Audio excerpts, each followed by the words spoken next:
We've got the Blue Jays and the Orangemen. The colors are self-explanatory. The championship match underway. There's the face-off.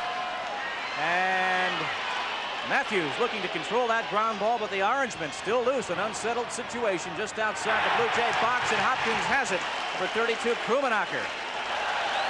John Krummenacher into the Syracuse box. Fires the shot just wide. It'll be Blue Jay ball. They were closest to it as it went over the end line.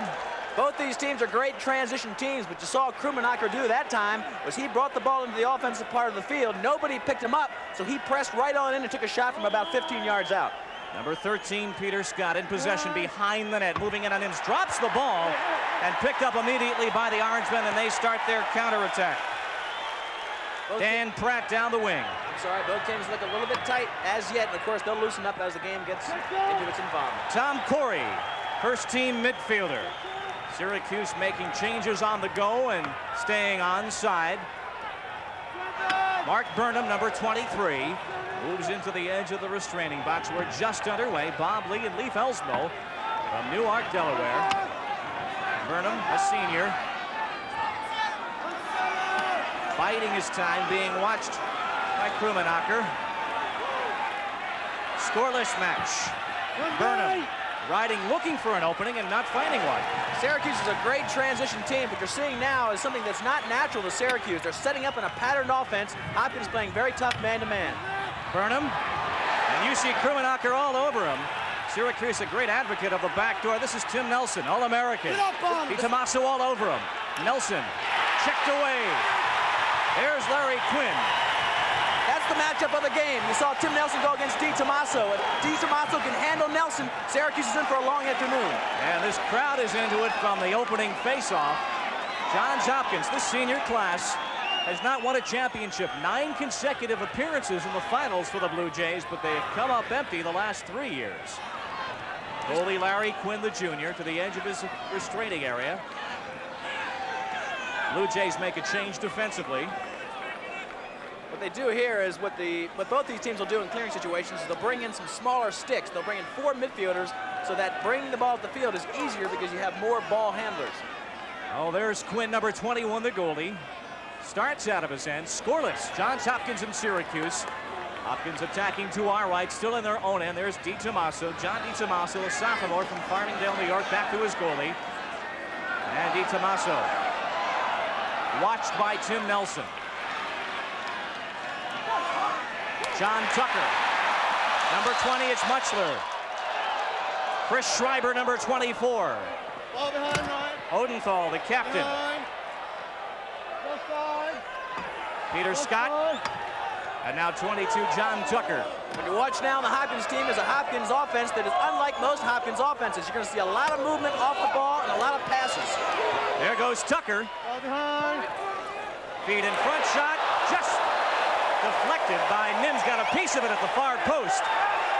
Kept alive, though, by John Tucker.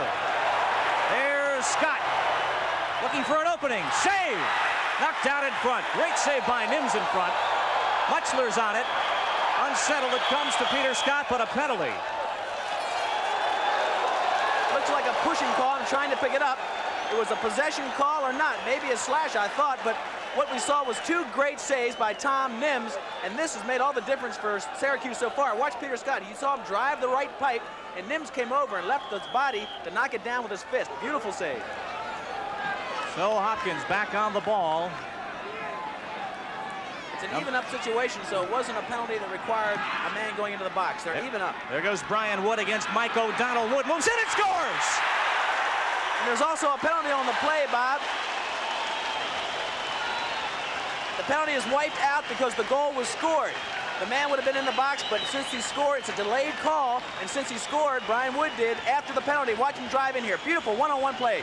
Wood comes in against this young defense of Syracuse. He goes to his left hand. Now watch him pull the stick to his right. He pulls the stick at the last minute to his right hand and dumps it by Nims. Excellent, excellent athlete. And Brian Wood, as a freshman, has come in to really knit this offense and make this a better offense than the Hopkins team that was here last year. Brian's 23rd goal of the season. It comes at 3:24 of period 1, so the Blue Jays on top. Again, the face-off is Matthews digs for the Blue Jays, 12 in white. And Dressel In an unsettled situation, the Orangemen looking to gain possession and get something going in their own, but Jays have had better of it. There is Dressel, number 4, checked away and a penalty call, and we'll see if this will be the extra man situation. We get a hold call on Syracuse with possession, which means Hopkins will get an extra man situation. Interestingly enough, we've got Hopkins with 4 shots so far, Bob. They've dominated possession, and they're taking it to Syracuse in the early going. Have they ever? Another look. Let's watch the hold. Now there's Brad Kotz. He comes around, he puts one hand on the stick, and almost every time you do that, you're going to get called for holding. The referee puts one hand on the flag. So Brad Kotz puts his Syracuse team in a bad situation. A chance for Hopkins to go 2 goals up with only 11 minutes left in the first quarter. So Hopkins has the extra man as Greg Matthews gets it behind the net to Scott. Number 4 is Del Dressel. Number 32, Krummenacher. Edge of the box for Krummenacher. This is not unlike ice hockey. You'll see the offense work the ball around and then cut through the crease to suck in the defense and get a shot. Wood! Brian Wood! 2 quickies for Brian, and it's 2-0 Blue Jays. The classy freshman from St. Mary's in Annapolis. It's a lacrosse factory down there. And this guy at 6 feet 170 is doing it all. Now look how the defense came off. That was a mistake on the defensive part. Tom Nims had nothing to do or nothing to say about that because there was no defenseman in front of him. You pointed out before the match, Lee, very accurately, we're playing on what is essentially a football pitch. Usually on lacrosse fields, the crease is worn down. This is a totally grass crease. Bouncing shots are going to cause the goalies lots of problems as Greg Matthews wins the faceoff, feeds it off to Wood. Being watched by O'Donnell. Absolutely, that's a good point. We'll watch that as the game goes on, but these goalies are standing on grass. Save there made by Nims on the attempt by John Tucker, but controlled by Peter Scott. Watch for both teams to shoot sidearm and shoot from out front because it's going to slide on the grass instead of bounce high on the dirt. Wood with a feed in front. And again, unsettled, picked up by the Orangemen as they try and clear with O'Donnell. Taken right back, though, by Hopkins. And there's John Tucker in front. Wood just couldn't control that pass. It'll be Orangemen ball. I'll tell you what you're seeing, though. Both teams are loosening up, especially Hopkins. Syracuse is a little bit tight. They haven't had possession of the ball except for once in their attack zone. But right there, John Tucker made a picture-perfect pass, and 9 times out of 10, that pass will be connected, and that'll go for a goal. But they're starting to loosen up and play their game. So the defending champions, though, are behind 2-0 on ESPN. Bob Lee and Leif Elsmo, and now we'll see if the Orangemen can wind it up and get something moving because they have had very few possessions. In overall terms, these two teams, the biggest significant difference in the two teams from last year, the defense for Syracuse is a little weaker, a little greener, and the offense for Hopkins is much improved. Kevin Sheehan, little feet ahead. This is Schmoller, number 21. Feet in front is loose, back to the midfield and corralled by Randy Lundblatt, the star attack man. Loose in front, Lundblatt's just wide of Larry Quinn. It'll be Syracuse ball, a shot on goal, and when it's a shot and not a pass, the team closest to it, when it goes over the end line, retains possession. There goes Tim Nelson, riding against DiTomaso. Nelson, a little mano-a-mano, the matchup we spoke of. Orangemen looking for at least 1 goal. Nelson hit the side of the post. Still loose. And here comes Guy Matrosini for Hopkins. To Steve Mitchell on a break for the Blue Jays. They've got the lead and now the momentum. There's Wood circling in. Goal! 3 goals for Brian Wood, and Johns Hopkins has taken a 3-0 lead. Brian Wood, the freshman, rewriting the history books right here, and this is typical class lacrosse. Watch this transition. The defenseman brings it down. He started a fast break. He hits the point man, Brian Wood. Brian Wood feels the pressure, face dodges one man, and pops a left-hander in the upper corner. Poor Tom Nims has been shot on 4 or 5 times already, and most of them are on the mark. Here's Brian Wood. Watch, he's moving in. Beautiful shot.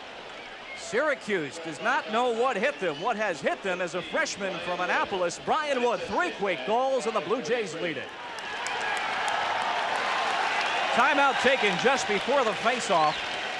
So these two teams can discuss what has been an eventful first 5 minutes and 43 seconds in which Brian Wood, and his 3rd goal, Leaf, was certainly the prettiest. Well, the 3rd goal was pretty, but every one of those goals was fantastic by Brian Wood. And this is a guy who's a freshman. Again, there are 2 new faces on this attack. Brian Wood, Willie Oldenthal, Peter Scott. Odenthal started last year, but he started behind the goal. This year he's on the crease, a much more natural position for him. Brian Wood comes in as a freshman and really knits that unit together. And right there, you've got to go ahead and pressure the two seniors, Odenthal and Scott. You leave Brian Wood open a little bit too long, and he scores 3 goals on you. Orangemen won the title last year. Those are the Blue Jays, who have won 39 different titles, 4 since the NCAA began their tournament back 13 years ago. And a school that last year observed its centennial in the sport. In this '84 championship match, they have taken a quick 3-0 lead. And we're very glad to be with you. Thank you very much. Those are interesting looking shirts. Syracuse fans are here in spades. I'm telling you, they are fired up. It's that Big East spirit that they have. Greg Matthews wins the faceoff. Blue Jays break again. Pass on the right side to Krummenacher. Moves in to the edge of the crease. Krummenacher now backs it out. And we'll look for something to develop. He's got Matthews cutting. Inside, shot over the top by Del Dressel.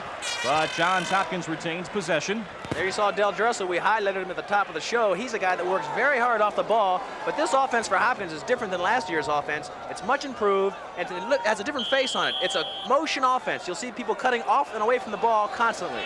Brian Wood, who has so far been the difference, exchanging there with Del Dressel on the left side. Johns Hopkins in the white. Syracuse, as you would expect, wearing their orange. Brian Wood moves in again. There's Peter Scott, deflected by the defense and taken away.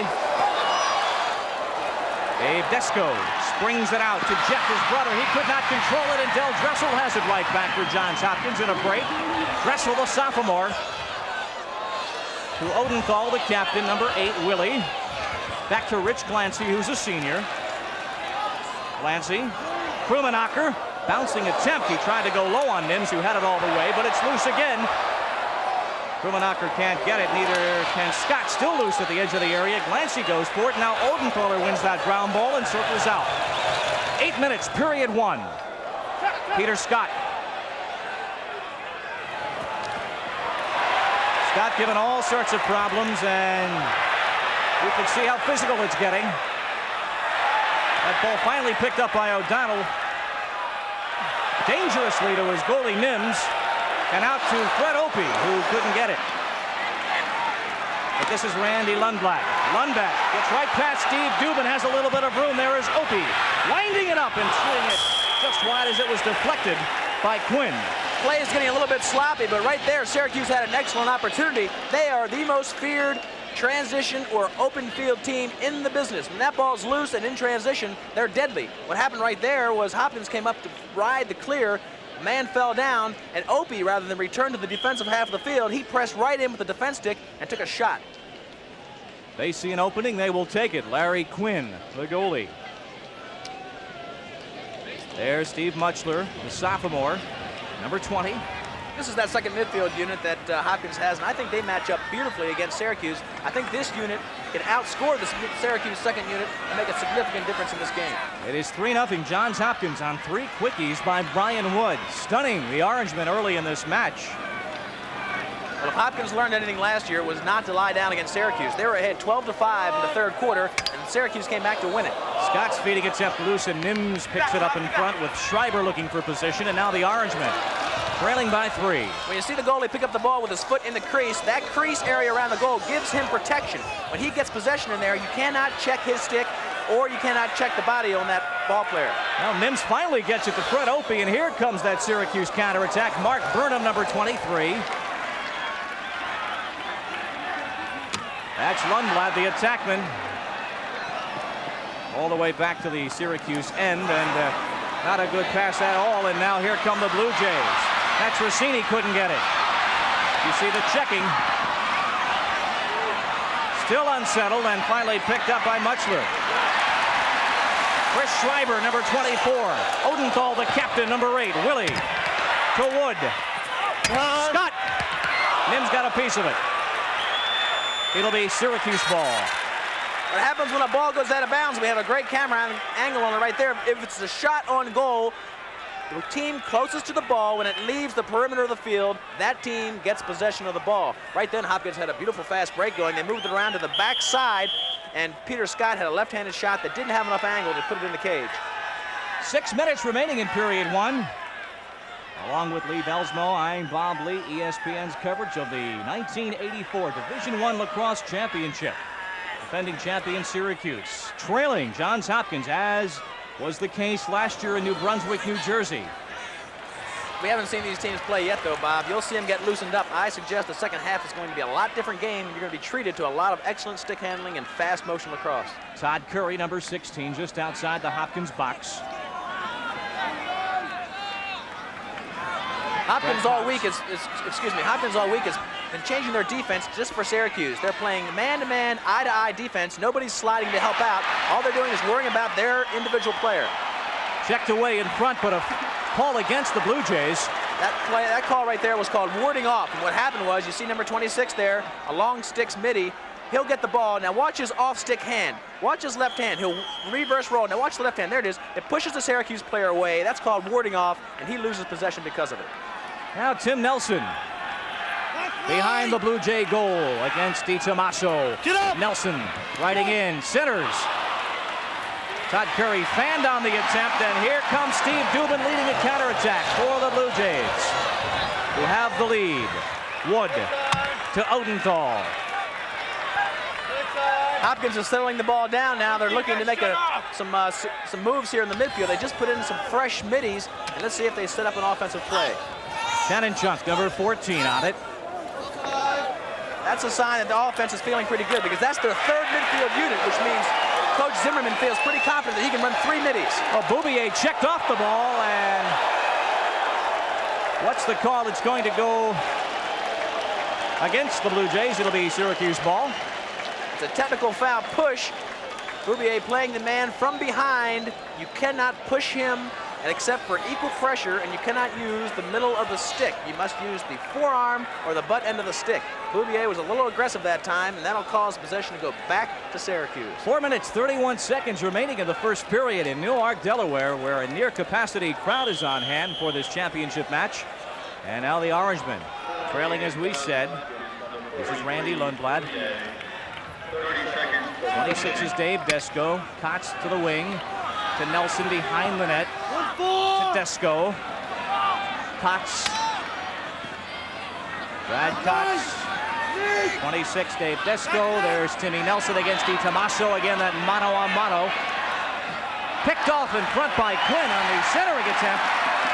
Now the Jays have got it back. What we missed there, Bob, was that was a penalty, a possession penalty, and they were in an extra man situation. So that means Syracuse squandered that opportunity and might lose a goal in the process. Lancey moves in. Shot and a goal. 4 goals for Johns Hopkins as Peter Scott makes it 4-0.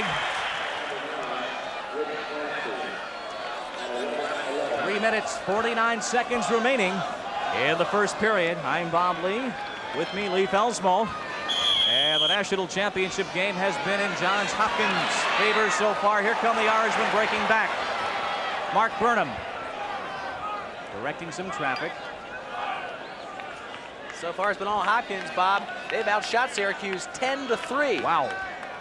Randy Lundblad exchanging there with Mark Burnham. Also noticed on that face-off that Coach Roy Simmons of Syracuse put another man in there to the facing off, a specialist, so to speak, to give his regular guys a break. Schmoller just outside the box. Orangemen looking for their first goal. And Tim Nelson behind the net, centers in front, saved in front by Quinn on the attempt by Tom Corey. We've got an illegal procedure here on the offense. The offense came in and they were in the crease. We might get a chance to show it to you. Now watch this. The orange man cannot go in the crease. Watch him get real close to the circle. He makes the shot. It doesn't make, narrows his foot, lands in the crease. That gives possession to Hopkins, gives him a clear on the sideline. Excellent save by Larry Quinn. He's keeping that scoreless 0 up there for Syracuse, but they at least got a shot off, and they're starting to loosen up their offense. And Quinn, as you said, has kept the goose egg up there. Nims has not looked bad. He's made several good saves. Each goalie with 3 saves so far, but the 4 scintillating goals by Hopkins. We talked about the inexperience of Syracuse defense. That could tell the tale. Here comes Johns Hopkins. Quinn springs it up quickly to Chanenchuk, number 14, into the box. There's Glancy, number 9. And one thing I noticed, Bob, we were down that field. That field is very slick. It's a firm field, but there's a lot of grass up there, and it makes it real slick. We've noticed that the defense for Hopkins has fallen down several times. I think they've gone to a zone so that they don't fall down and give Tim Nelson a one-on-one opportunity. There's Glancy, number 9. Krumenacker, number 32. John Krumenacker, the junior from Long Island. Riding in. Checked away. And Dan Pratt wins it back. Nims way out of his crease. And exchanges with his defender. Checked away and won by Del Dressel. Dressel, number 4. The net is empty. Dressel looking at virtually an empty net in front. Wood. And a penalty. We've got a slash call across the crease. Hopkins did a very nice job of putting pressure on Nims. You know, Nims was a quarterback in high school. He's a great athlete. Sometimes that gets him in trouble because he has the ability to come out of that crease area and take that ball right up the field. Let's see what happened here. He got caught out of the goal.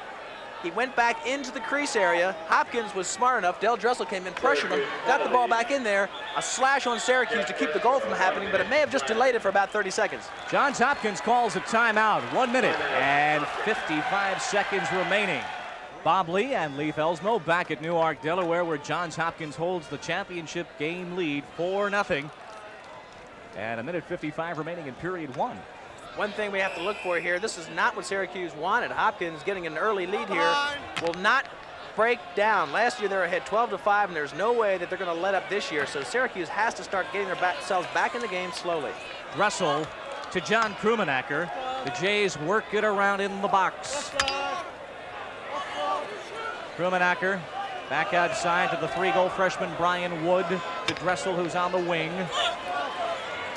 There's Dressel feeding it off and getting it back from Greg Matthews. Shot save and a good one by Nims in front. Unsettled, and Nims finally just outside his crease scoops it up and springs it out quickly. Chris Burt couldn't control it, but there he goes, still on the ground. There's Burt now with it, having all sorts of problems with his long stick. And finally Burnham can't get it. Dressel going for it, and now it comes to Peter Scott. Jays have got it back. Peter Scott. Syracuse very shaky so far. Scott centers. Dressel moves in. Looking to exchange with Tucker and over the end line. We've got a call here. An illegal play, and there's a little bit of words on the sideline. Great coverage there with John Tucker. John Tucker took his eye off the ball. A cardinal sin in any sport. He was right on the crease, camped out right on the left pipe, and he would have had that goal assuredly. Here you see ground balls, and Johns Hopkins with 20. Ground balls equal possession, possession equals shots, and shots equal goals. And the score is 4 goals for Johns Hopkins and none so far for the Orangemen, with 52 seconds now remaining. And we have an extra man now situation. You can see the shot advantage for the Blue Jays. And now for the next 30 seconds, Blue Jays will have the extra man. I'm really surprised at the footing. You can see the players sliding at every opportunity. Hopkins, again, we'll see when Syracuse gets the ball, but I think they've gone to some sort of a zone just so that Tim Nelson doesn't get a one-on-one break. There's Tim Nelson on the sideline waiting out this penalty. Krumenacker out front to Wood. Dressel exchanging on the wing with John Tucker. Hopkins is in a 3-3. That means they've got all their players in front of the plane of the goal. You'll see a couple cuts come through the crease area, and then they'll go for a backdoor shot. Centering attempt inside for Tucker, picked up again though. Tucker shot goal! John Tucker. His 17th of the season, and it's 5-0 Johns Hopkins. Well, John Tucker's on that second midfield unit. He's the guy I thought might make a difference, at least that whole second unit is. That's the first midfield goal by Hopkins. They've got 4 goals by the attack, but they're on a 20-goal average right now, 5 goals in the first quarter. If they keep that up, Syracuse will be out of this game before they'd like to be. 29 seconds remaining in period 1, and the Blue Jays have opened up a 5-goal difference. Remember, last year, they had a 7-goal cushion entering the final period of play in New Jersey against the same Syracuse team, and last year the Orangemen were able to come back. Chris Schreiber. Mutchler. Centering pass, there's Mutchler to pick it up. Mutchler in front. Tried to shovel it quickly to Scott. But the Blue Jays have it with 7 seconds now in the period. Brian Wood riding in with 3 seconds in the period. Wood with 1 second. And time expires in period 1. So a goal by Scott, a goal by Tucker, and 3 first goals by Brian Wood. Johns Hopkins, after the first 15 minutes of this championship game, leading it 5-0.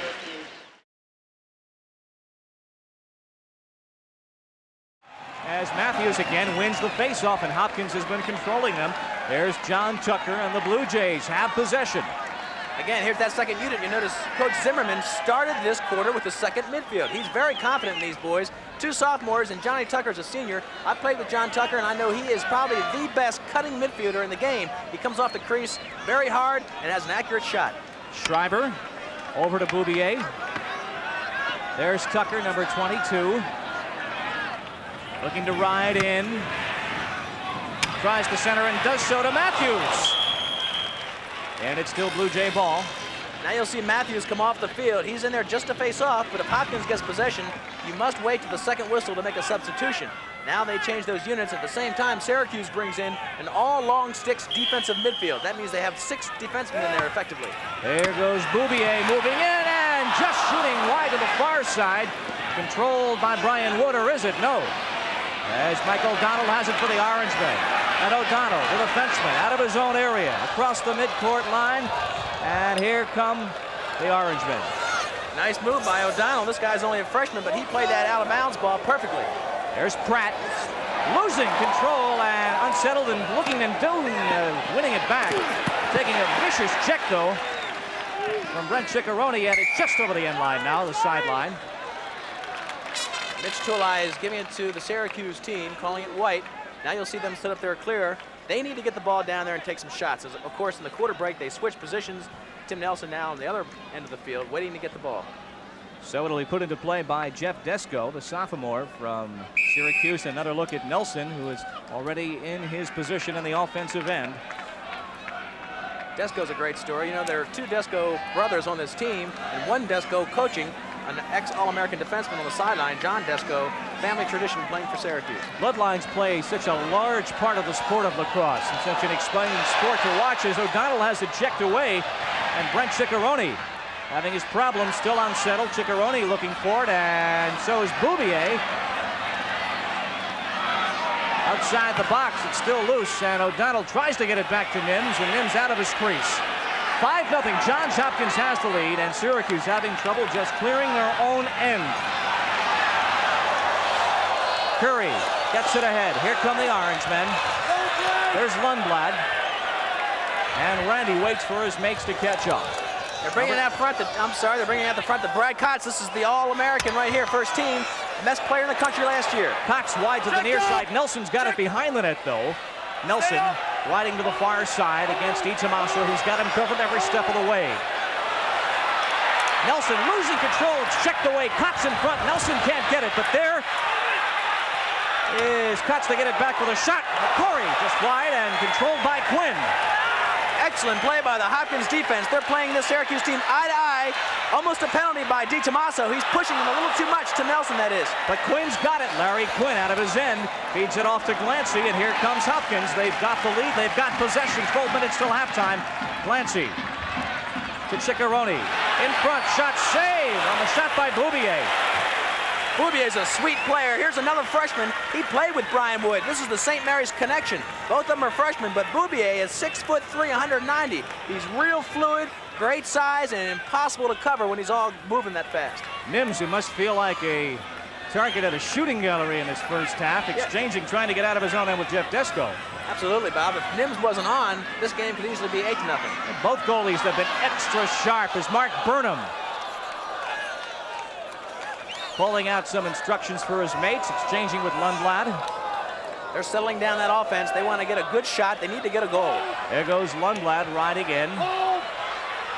Working against Steve Dubin. Flag and a penalty.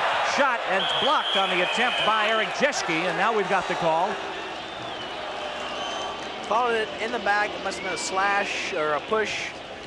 It was playing by Steve Dubin against the attackman on the wing there, which is number 13, Randy Lundblad.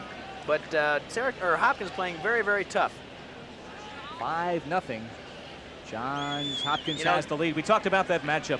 Here it is. Let's watch Don DiTomaso play against Tim Nelson. Tim Nelson is Mr. Everything for this team, and he has to produce for them to win. Now, DiTomaso knows that. Now, watch how strong he gets up against Nelson. He can apply equal pressure to him. He can't apply it with the middle of the stick, so that actually is a cross-check and a penalty, but he got away with it. Now, right there is a real sweet check after he had been beaten, and Tim Nelson didn't get the shot he wanted. Nelson with a feed, and a little too far for Tom Corey. Couldn't get to it. It's going to be Blue Jays possession. 11 minutes, 12 seconds remaining in this first half. The national championship on the line. Johns Hopkins has not won it since 1980. You know, DiTomaso last year, as a freshman, got a chance to play against Nelson in this very game because Marty Bergen, who was assigned Nelson, got hurt about halfway through the game, pulled a hamstring. DiTomaso came in, had a tough time because Syracuse came back and won, but he had that experience as a freshman, and he's ready this year. And Dressel against Jeff Desko.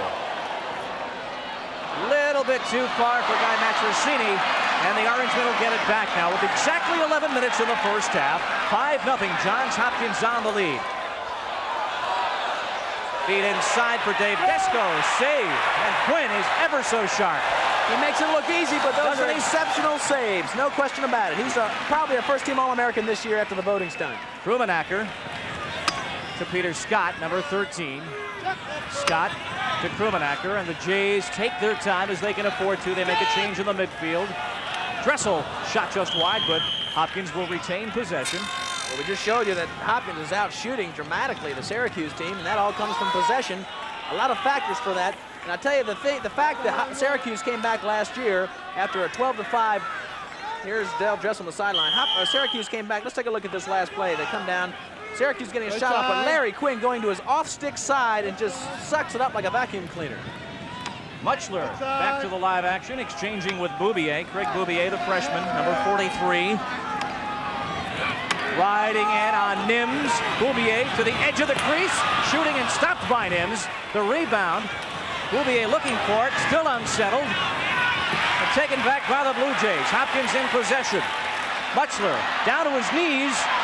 Still fighting for that ground ball, and yes, winning that ground ball. You see how physical it's getting in the midfield, and now we've got a stoppage. Now we're starting to play lacrosse. These two teams have been a little shoddy, and it's not shoddiness as much as they're a little tight. This is for all the marbles, and I guarantee you in the second half, you're going to see some very slick stick work. But right there, I think you had Muchler playing without.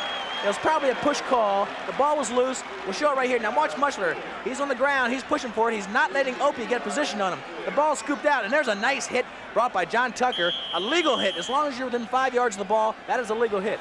No prisoners being taken this afternoon here in Newark, Delaware. None whatsoever. 5-0. Johns Hopkins has the lead. John Tucker, who's got 1 goal so far today, to Boubier. Boubier is not a starter, by the way. He is the 4th man, so Zimmerman has gone to his bench very early. He wants to keep everybody fresh. Boubier again to the edge of the crease, shooting and just wide, forced wide by Nims. And Hopkins will retain possession for Coach Don Zimmerman. First-year head coach at Johns Hopkins, looking to become the first coach ever to win in his first year, win the title. There's Boubier going off. You take a look at him, I'm telling you, Boubier is making it look real easy. He's waltzing right in there, and he's had 3 shots. And if it hasn't been for Nims, he would have had a couple buckets of his own. Peter Scott trying to roll in on his own. Behind. There's Wood feeding in front. Shot by Odenthal, stopped by Nims. And loose in front.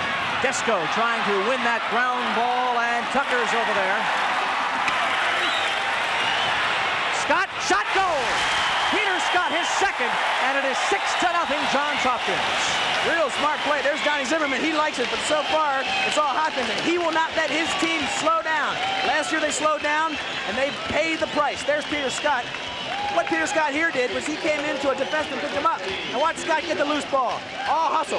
Johnny Tucker comes over. Johnny Tucker gets the ground ball, flips it behind the head. Now Scott gets it. He'll drive into somebody picks him up. He's looking for the defenseman to slide to him. Watch him point to somebody. Nobody picks him up. So what does he do? Left-handed crank. Boom.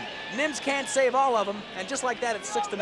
9 minutes, 8 seconds remaining in this first half, and Johns Hopkins, like a juggernaut, has opened up the 6-goal lead. But again, we say, if you were with us last year, you remember what happened when Syracuse came back from the dead from a 7-goal deficit to win the national championship, 17-16. We touched on that at the top.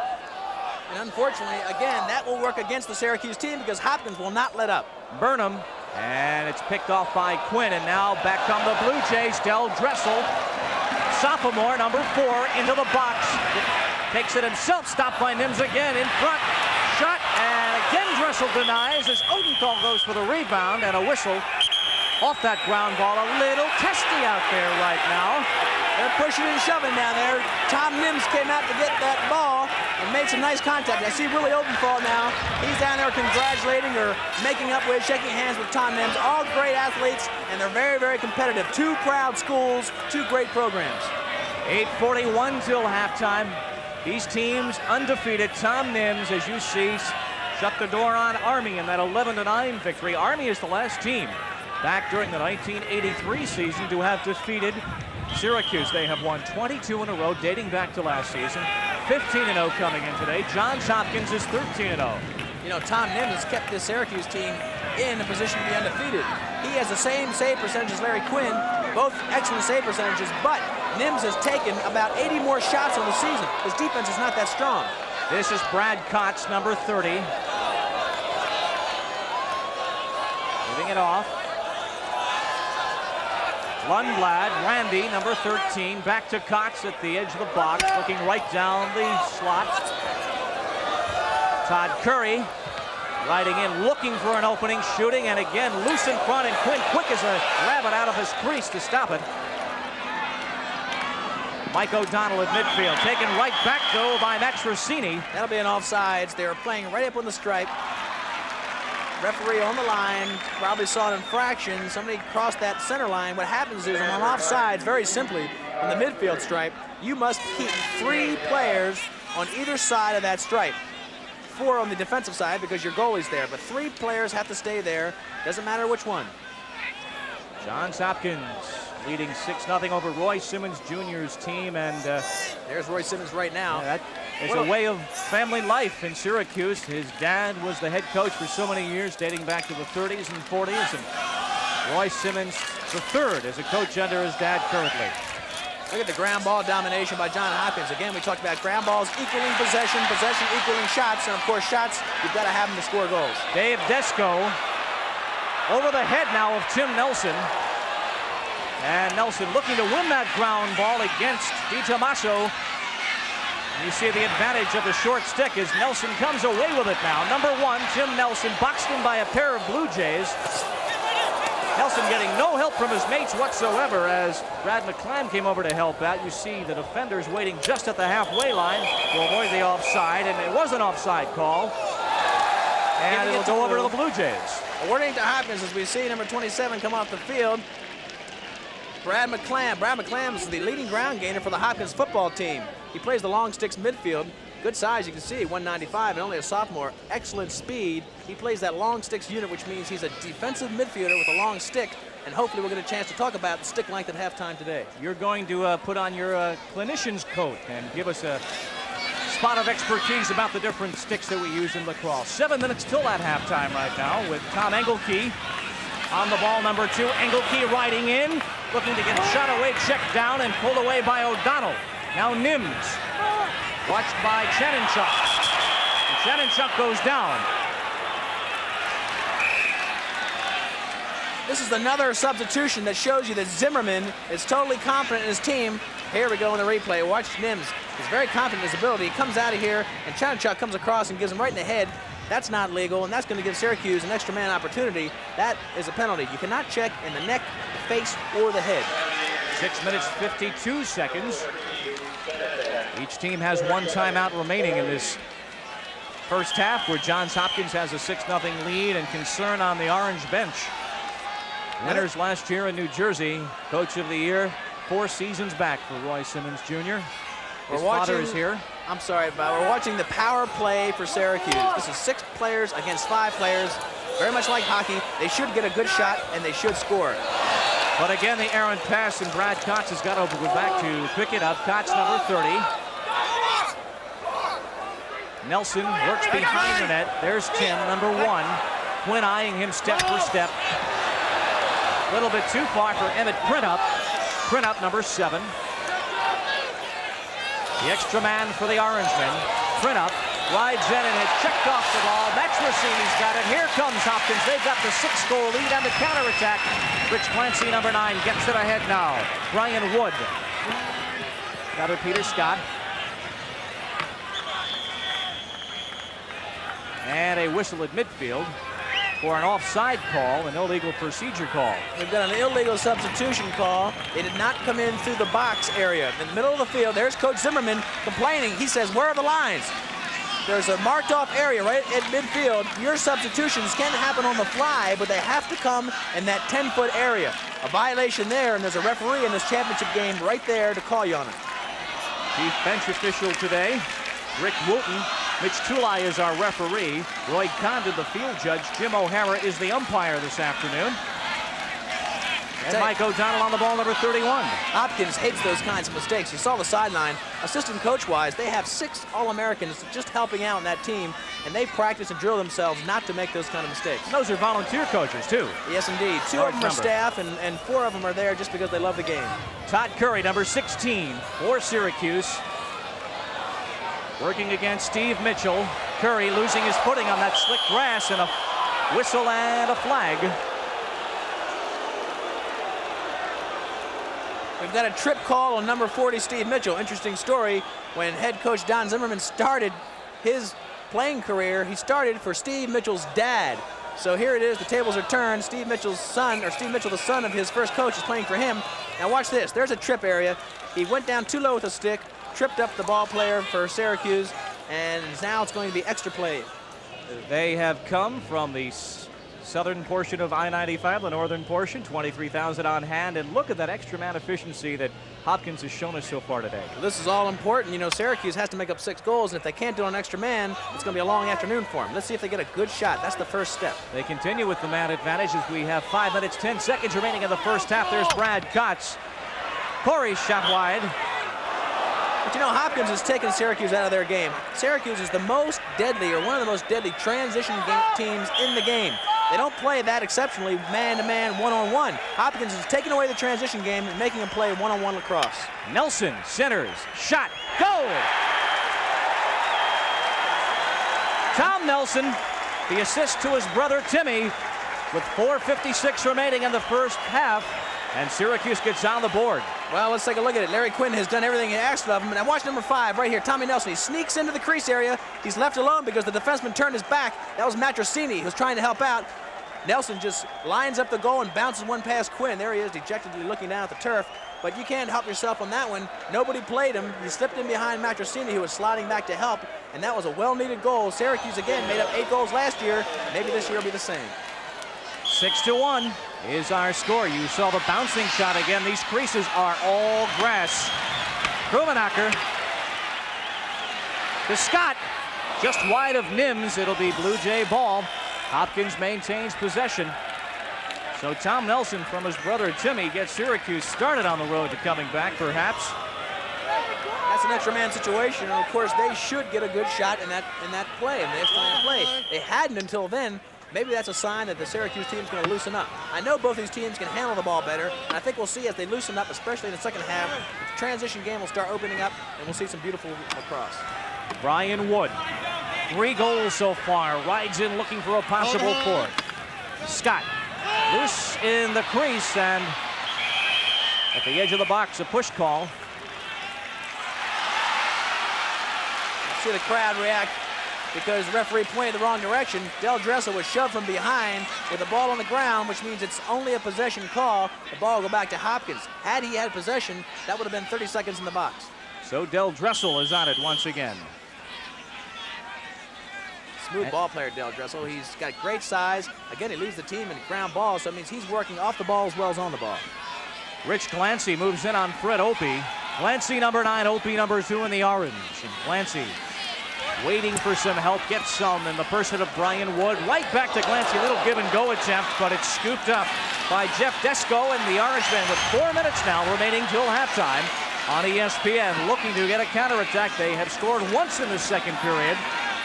Hopkins has 1 goal as well, but 5 big first period goals by the Blue Jays. Real good pressure there by Fred Opie. He's a long sticks midi. Now right now, Syracuse is changing their midfielders on the sideline through the box. They're getting short sticks in there so they can make this clear. But they're getting much better pressure. They're starting to loosen up. Desco on the long stick to another long stick. Mike O'Donnell, and now here we go with Frank Lanuto. Timmy Nelson on the right wing. Exchanging positions now with his brother Tommy, sending him in. He's waving him off. He wants to isolate. They want Nelson to isolate against DiTomaso. Hopefully beat him on this real thick carpet. Timmy Nelson, DiTomaso checking him. Nelson, number 1, has 1 assist on the goal so far. Just outside the crease. You see that one-on-one matchup. Spins and save.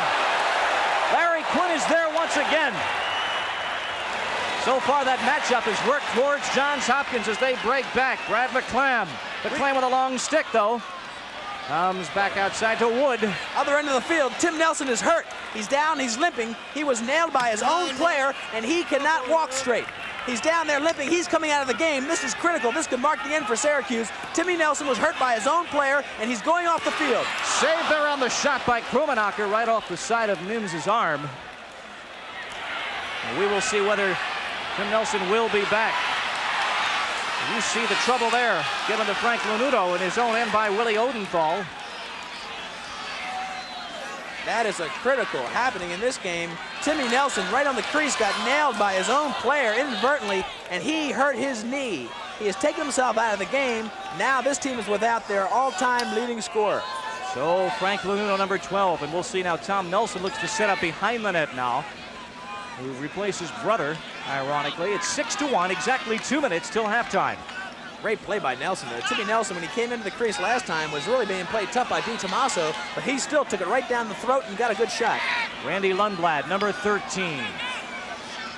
Circling against Steve Dubin. Round shot is in. Todd Curry makes it 6-2. We talked about the grass field, and I think exactly that is what made this ball bounce over top of Larry Quinn. This is very tough to read. If you take a sidearm shot from out high, it's going to bounce funny against the goalie.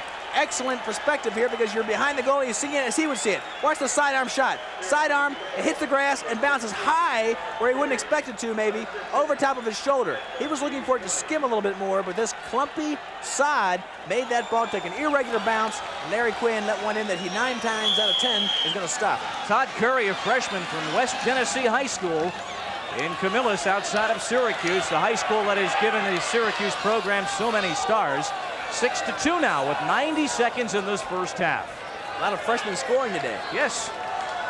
Tom Nelson, a freshman, Todd Curry, a freshman, have both of the Syracuse goals so far. Brian Wood, a freshman for Hopkins, has 3 goals for the Blue Jays. You see Hopkins slow it down. There's only 1 minute and 10 seconds left in the half. They don't want to lose any more goals to Syracuse. 6-2 is plenty enough for them. John Tucker along the left wing. He's got Greg Matthews to his left. There goes Tucker right into the slot. Has it checked away by Mark Burnham. And Syracuse now beginning to click. Shimoda works it out of his own end.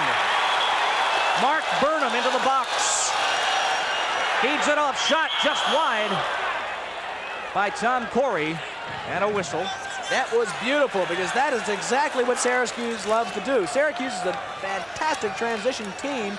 Right then they pushed it upfield, but now they're playing without their number 1 gun, Timmy Nelson. Had he been in there, they may have gotten a better shot, and that could have been a goal that made a big difference. 46 seconds remaining till halftime. Johns Hopkins leading Syracuse 6-2. Somewhere in that morass of orange is Tim Nelson, who is seated and has been out for approximately the last 5 minutes. The man who makes things click. 102 points this year for number 1 in orange. Well, there he is, and he makes a big difference. But another big difference is the extra man efficiency. They scored 1 goal on extra man. Now they're extra man again. There's been a penalty on Hopkins. So with only 46 seconds left, Syracuse will be extra.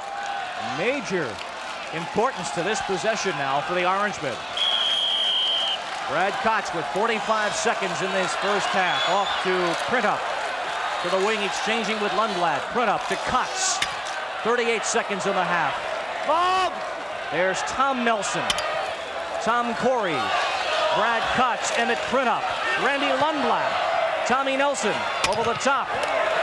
Corey, saved by Quinn. Has he been sharp? He's got company behind the net he did not see.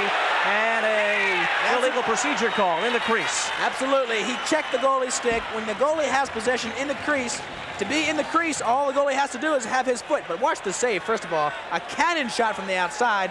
Quinn follows it up, takes it high. Now watch, his foot's in the crease, which means he has 4 seconds of protection.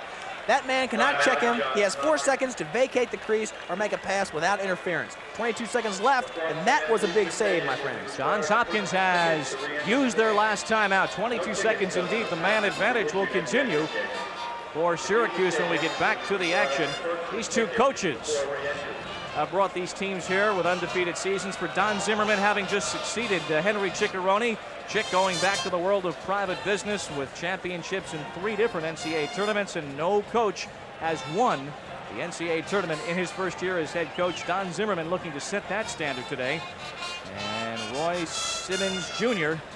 is wondering about Tim Nelson right now. Absolutely. This is the story of the game. You see Tim Nelson, he's Mr. Everything for this team. All kinds of scoring records. A great All-American. Now watch this. Here's the hurt play. He makes a tremendous move. Comes in over DiTomaso, who might have been called for holding, but he wasn't. Now watch. DiTomaso ties him up.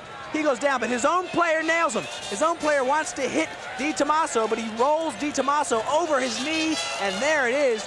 Probably strained ligaments, and look at the pain on Tim Nelson's face, and there he is right now live. That thing is packed with ice. The left knee is packed with ice. He's in extreme pain, not only mentally because he can't help his team, but that knee may be in serious problems. Oh, a major loss for Syracuse, and we will see if Tim will be back in the second half.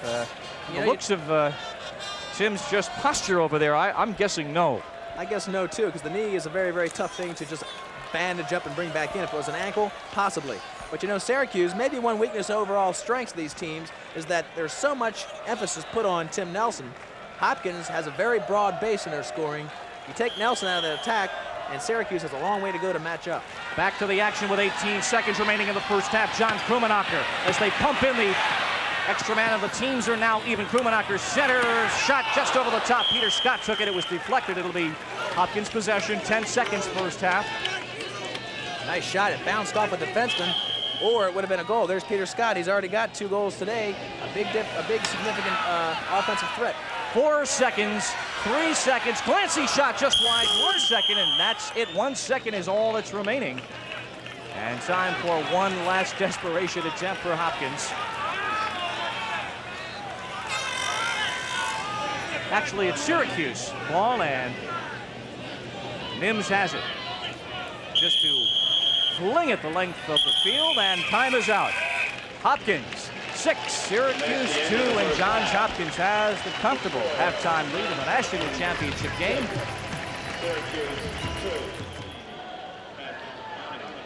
Period 3, second half underway, and we will see indeed, as it's a bit more cloudy than it was when we first started, maybe a tad cooler at field level with the natural grass.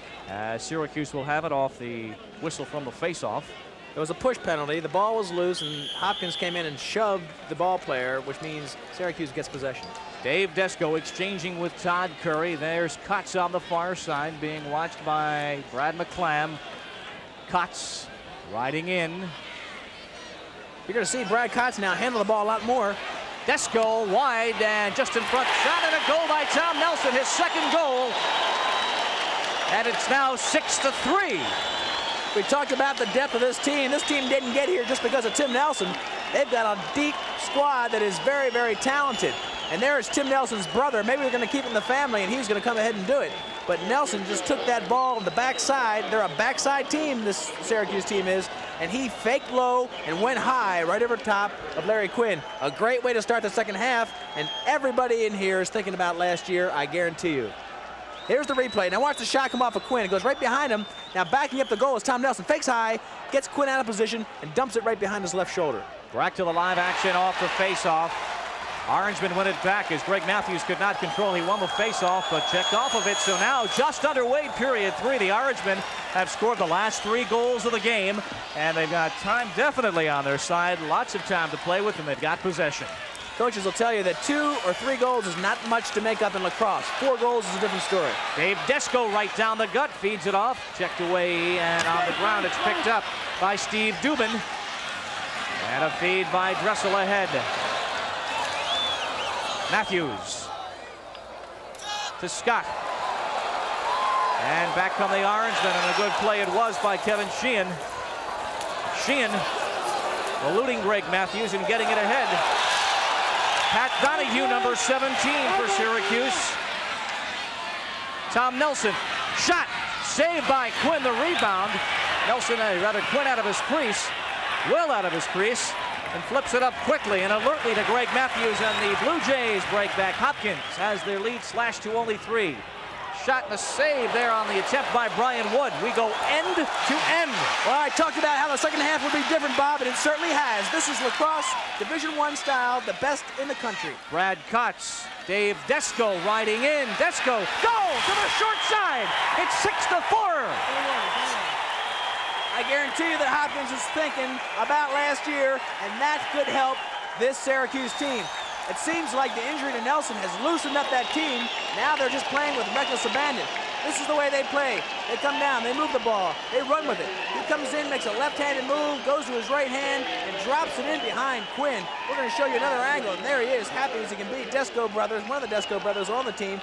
Overplayed by Dubin. Dubin a little slow of foot, and it comes around in front of the cage. Not much angle, but enough for Desko to drop it in there. And just like that, this is a ball game. Another lad from West Genesee High School in Syracuse.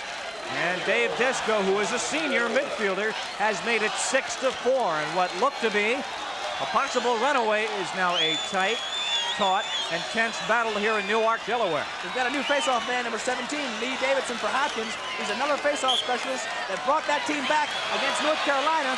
Matthews lost the first 2 this quarter, but here comes Davidson to get the first one for Hopkins. Chris Schreiber, number 24, as Lee Davidson did with that faceoff, and now Hopkins looks to set up with Captain Willie Odenthal behind his Syracuse net. Checked off, and Jeff Desko's got it. Getting it ahead now to Mark Burnham. And the momentum definitely as O'Donnell snakes out of his own and is on the Syracuse side. I find it hard to believe the difference. This team has just totally relaxed. They forgot about Tim Nelson. Now they're just having fun playing lacrosse. Brad Kotz giving it up. Randy Lundblatt, number 13, a senior, riding in, circling. As Quinn watches him very warily from the goal, he's being checked by Dubin. That's a good matchup for Syracuse. Dubin is not that fast. Saved by Quinn as Lundblatt turned around quickly and fired, and now this is Schreiber again. In front, it comes behind Brian Wood, and out of bounds. It'll be Syracuse ball. That's something only the great teams do. Number 7, Guy Matrosini, who normally, he's a defenseman, so he would normally stay back on a fast break. He bolted straight up the field with that long stick and asked to get the ball. He got the ball and took it down and started the fast break just like an offensive player would. That's how skilled these long sticks players are for these two teams. We've only gone a little bit less than 3 minutes of period 3, and we have seen a brand new game unfold as Syracuse is very much in the middle of this one. Jeff Desko against his opposite number, Brad McClam. Desko. Outside to Tom Nelson. We have just learned that his brother Tim will definitely not be returning today. We talked about how the freshmen are making an impact. Here's another one, Tommy Nelson. He's got to pick up the slack for his brother. Tom Nelson, you hear the action in the goal crease. Tom Nelson still in there against Di Tommaso. Picked up and put over the top. Quinn out of his crease, tracing against Tom Corey. Corey feeds it back out now to Mark Burnham. He couldn't control it. You see the jostling at midfield. The ground ball won by the Orangemen. They are a different team. Mark Burnham. And a whistle. We've got an offsides call against Syracuse, called by the sideline official. That's that fourth official who stays in the box. He watches substitutions to make sure they're legal. He also has the capacity to go ahead and the authority to go ahead and call the offsides play, and he did just then, stopping a fast break opportunity for Syracuse. Real critical, giving the ball back to Hopkins.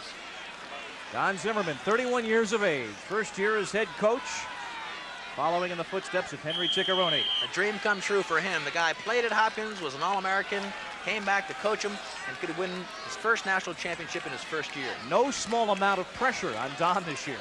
You know, Hopkins has pressure. They don't have pressure to get into the championship game. And Hopkins, you have pressure to win it every year. Like UCLA or Kentucky in basketball. Excellence is a way of life in Baltimore for Johns Hopkins. They have now a 2-goal lead as Syracuse has stormed back. Quinn to DiTomaso. And Hopkins taking their time now, working it out of their own end. You know, we talked about the fact that this is the 8th straight appearance for Johns Hopkins. They may have a monkey on their back because they've been here 3 years straight and haven't won it, and you know they're thinking about it right now. Scott feeds it back out now to Schreiber. Number 20, Steve Muchler. Chris Schreiber.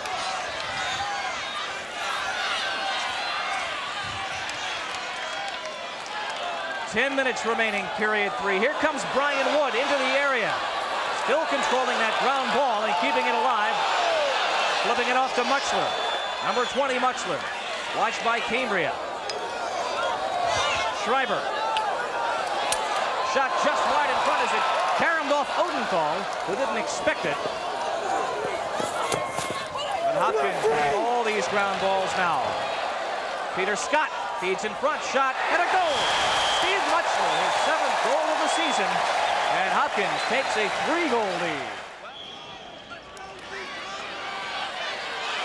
Off the ensuing face-off, Potts looking to win it, and now Desko does for the Orangemen, checked away just outside the box, still unsettled, and now won by Hopkins, but loose, and back to Brad Potts. Well, Hopkins won that face-off, but Syracuse just out-hustled them, and they got the ground ball. And a call against Syracuse, I do believe. Trying to pick up the call. I see Mitch Tooleye. He's waving, and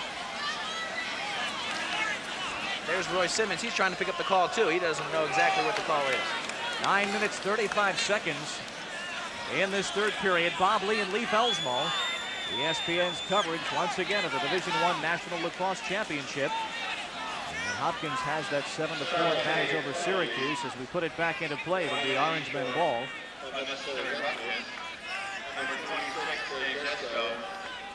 Brad Kotz for the Orangemen, who now trail by 3. Brad Kotz had 5 goals in the second half last year. He was the MVP of this game, and he's the guy they're going to now because Tim Nelson is out. Tom Nelson picked off again by Quinn. That's the 3rd time he was able to get that big goalie stick up and deflect a centering pass over his goal. Fast Brad break. McClamp in front. Nims is there to deny, still loose. Flag goes down as it's controlled by Peter Scott, and a penalty is called. I tell you, that was an opportunity that Hopkins should have capitalized on. They had 2 shots there that they normally will get a goal on. Give the credit to Syracuse. That defense is taking charge. You see Nims, watch this. Hopkins comes down, feeds across the plane of the goal for an easy shot. There he is, number 8, Odenthal, comes in, goes right, dives in, but Nims is there, equal to the task. The ball bounces out front. Now that's the freshman trying to get it, Brian Wood. He can't handle it, but give the credit to the Syracuse defense. Young players, a freshman and 2 sophomores, but they are taking it to Hopkins this quarter and this half, and they're dictating the play. Hopkins leads at 7-4 with 9:10 remaining in period 3. And Peter Scott puts it into play. Another all-important extra man situation. So Hopkins has the advantage. They are 2 men down. I don't know if there was 2 penalties, but there are 2 men out of the box. That means they're playing 6 offense against 4 defense. You'll see the 4 of them line up in a box. Krumenacker, 32, feeds it off. Wood, Dressel, Krumenacker. And now Scott circles. Krumenacker over to Wood, moving in, checked off, and there's Nims to scoop it up. 8:30 remaining period 3. Syracuse down by 2 men now, looking to perhaps pump one of them back in, but deflected by Brian Wood. The goal is empty. There goes Scott, just wide. Great opportunity once again for Hopkins, goes a-begging. And Syracuse gets the ball back. This defense has really impressed me. They've come of age in a half a game of championship play right here today. The ball was loose. Hopkins came in. That's 2 times this quarter, and these things have a way of catching up with you where they should have gotten a goal. They didn't get a goal, and now Syracuse gets the ball back because they out-hustled Hopkins to the back line. Possession back to Nims and the Syracuse Orangemen. In this second half, momentum has most definitely been with the defending champs who have been trailing in this game. Though Syracuse, they have had far the better of play. They trail 7-4. Bob Lee and Leif Elsmo on ESPN as Cox brings it into the area, works against Dan Palace. Back to Dave Desko. Desko, watched by Brad McClam. Desko looks down the middle and circles. His team trailing by 3. Tommy Nelson. Still loose. And Steve Mitchell wins that ground ball with the long stick very well. It starts the counterattack for Hopkins into the box. Steve Mitchell, number 40, down the middle. Saved by Nims. Not a very hard shot, and it will be Orangeman ball. Well, we talked about the sticks at halftime, and that's a good indication of what that new synthetic stick, it's not new anymore, it's 15 years old, but that gives every player in this field, even with a long pole, the ability to take a shot and handle it in traffic. Nowadays, the great teams like Hopkins and Syracuse let the defensemen, they give them the free wheel and say, take it down there. If they don't pick you up, take it to the cooker. Get a feeling the balance of this game, about 22 minutes, will be freewheeling. It's been that kind of a second half so far. Pretty low scoring, but this is great lacrosse for Syracuse to get back involved in. They love this transition run and gun style. This is Jeff Desko for the Orangemen. Swinging it back to Cox, who had trouble with it, but controls it. Back to Jeff Desko. In front for Printup. He turns and fires and scores. And Emmett Printup makes it 7-5. Well, Hopkins did exactly what their coaches have been telling him all week not to do. They started to slide, and they started to help out on defense. Watch what happens. It's a loose ball situation. We've talked about it all day. This is what Syracuse loves. They'll make a pass here and find the open man. Printup's the open man. He slides in behind a defense that's looking to help out, and he bounces it right past Quinn, who can't save all of them. And just like that, it's a 7-5 ball game. Printup, a junior from Buffalo, his 7th of the season. And again, Syracuse is within 2 goals at 7-5. 7:09 remaining, period 3. And the Orangemen refuse to quit. This one is going right down to the nub. Hopkins coaches have been talking all week about watching your man eye to eye. Don't help out. Don't give him that backdoor shot. That was the backdoor shot. That was the weak side. And that is what's going to kill Hopkins' team if they allow it to happen. Lee Davidson won that faceoff, and he remains on now as John Tucker, number 22, has possession for Johns Hopkins. And calls out now his attack to get a little bit more room to operate. Setting up a play. They may invert. They may send the midfielder behind the goal. This is an invert situation. He goes behind the goal. It's a short stick against a short stick defense, and they'll see if he can create an imbalance. Mutzler centers, and the shot by John Tucker. Johnny Tucker, one of my favorites. He's a great cutter. 2nd of the game, 18th of the season. A bing-bing play right in front. Transfer student from Towson State, and he's a second-team All-American there. But watch what happens. Mutzler comes in. He forces the action. Tucker, we talked about how he's a great cutter. He slashes across the crease to the back door. If that pass is made to the back door, the goalie has no chance of saving it that close. And Hopkins came back with a great goal. That midfield, that second midfield, has scored 3 goals for Hopkins. And again, the face-off at midfield with 6.5 minutes now in period 3. And every time Syracuse fights back to within 2, the Blue Jays have been able to answer with a goal. Fred Opie, number 2 in orange, fights for that ground ball, as does Pat Donahue. And Donahue comes away with it, winning it for Syracuse. And getting it back now to Eric Jeschke. Jeschke, number 11. Off to Randy Lundblad, who has 32 goals coming into today's game. 6 minutes remaining, period 3. Syracuse, the defending champs, trailing it by 3 goals as Lundblad rides in for position and gives off to Jeschke. They've got Tom Nelson behind the net if they need him. Jeschke. Tucker guarding it. Jeschke just wide as Quinn forced him to the far side. It'll be Orange man possession. You'll see the long sticks come in now for Hopkins. That midfield unit that has scored 3 goals with Tucker leading it is not that great a defensive midfield unit. You saw there with a one-arm slash by John. He just missed getting Tucker, he just missed getting a penalty. Now the long sticks are in, and you'll see Hopkins really try to go man-to-man, force him to come in man-to-man against that tough zone. Just under 6 minutes, period 3 for the national championship. A rematch of 1983 when Syracuse came from 7 down. There goes Tommy Nelson. And a whistle and an illegal procedure into the crease. Some kind of check, though. That's John DiTomaso. All he did was measure Tom Nelson. What Nelson did was drive in. They cleared out the area. We're going to try it. Watch, they clear out the area. Nelson drives in. DiTomaso waits for the right moment. He watches the rhythm of the stick, waits for it to come back and sneak behind his body, and then whammo, checks it out of his hand. And again, Tom The juices might be flowing a little bit faster because his older brother Timmy, the leading scorer for Syracuse, out of this game with a sprained left knee, spraining it in the second period. Nelson's a great, Tom Nelson, the one they're depending on now, is a great athlete himself. He's only a freshman, but in high school he was a 2-time All-American. He had 9 letters in football, basketball, and lacrosse. And a whistle as Hopkins is looking to clear. Illegal substitution, I do believe, across the way. Whistle from midfield as the ball was back in the Hopkins defensive zone, so the Orangemen have got it back. 5:20, that was our tally, 8-5. 3 goals by Brian Wood of Hopkins, 2 by Peter Scott. Muchler has 1. John Tucker has scored twice. Tom Nelson has scored twice for Syracuse. In front, Emmett Crinnup, his second of the game, second of the period, and it's 8-6. I tell you what, I think it's Guy Matrosini that's the culprit here. 2 times he's making slides when I think the defensive captain or the coach says don't slide. Look at, there's Matrosini, who had already been sucked in, number 7. He was sucked into the crease area. He left the back door open. We talked about it a lot, but that is what makes Syracuse click. They love the back door shot. They suck the defense in. They move the ball to the far side. That guy comes in and cranks it up and shoots. Hopkins has been working against that all week long, but Matrosini's instincts are to come in and help out. He's been caught flat-footed twice. Same principle as hoops, as basketball, and the back door has been open. Hopkins winning that one. Frank DeVita gets it ahead to Craig Bouvier. All sorts of problems there from Kevin Sheehan. Sheehan goes for the ground ball, and Orangemen win it in the person of Pat Donahue. Gets it ahead to Cox. 4:55, period 3, a 2-goal difference. There goes Cox. Back right! Tom Nelson. Goal! Dave Desco, his second, and it's 8-7. This place is rocking. Reminiscent of 1983.